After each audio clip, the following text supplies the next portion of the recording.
మంచు ఫ్యామిలీలో రచ్చ ఏ మాత్రం చల్లారడం లేదు. మోహన్ బాబు కుటుంబంలో తలెత్తిన వివాదం ఏదో సందర్భంలో తెరపైకి వస్తూనే ఉంది. తాజాగా రాయచోటి పర్యటనలో మంచు మనోజ్ మరోసారి హాట్ కామెంట్స్ చేశారు. ఆయన ఏమన్నారో ఇప్పుడు చూద్దాం. మంచు విష్ణు కన్నప్ప సినిమాపై నటుడు మంచు మనోజ్ మళ్లీ పరోక్షంగా విమర్శలు గుప్పించారు.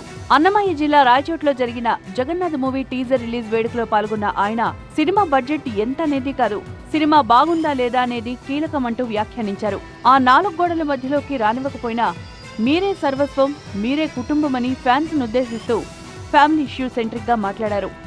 తననే తొక్కుదామని చూస్తారా అంటూ ఫైర్ అయ్యారు. తనను తొక్కాలన్నా పైకి లేపాలన్నా ఫ్యాన్స్ తోనే సాధ్యమని, ప్రపంచంలో ఇంకెవరి వల్ల కాదన్నారు. ₹1 కోటి తీస్తే చిన్న సినిమా కాదు, 100,000 కోట్లతో తీసినాదే అది పెద్ద సినిమా అయిపోదు.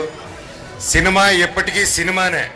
బాగుందా బాలేదా ఆ 4 గోడల మధ్యలో నన్ను రానికపోయినా ఏం చేసినా మీ గుండెల్లో నుంచి మాత్రమే తీలేరని నేను గట్టిగా నమ్ముతాను. అది మనోజ్ను తొక్కుదామని చూస్తారా, నలుపుదామని చూస్తారా? నన్ను తొక్కుదామన్నా పైకి లేపాలన్నా అది మీ జనాలు, అది మీ అభిమానులు, అది మీ చేతుల వల్లే అవుతుంది.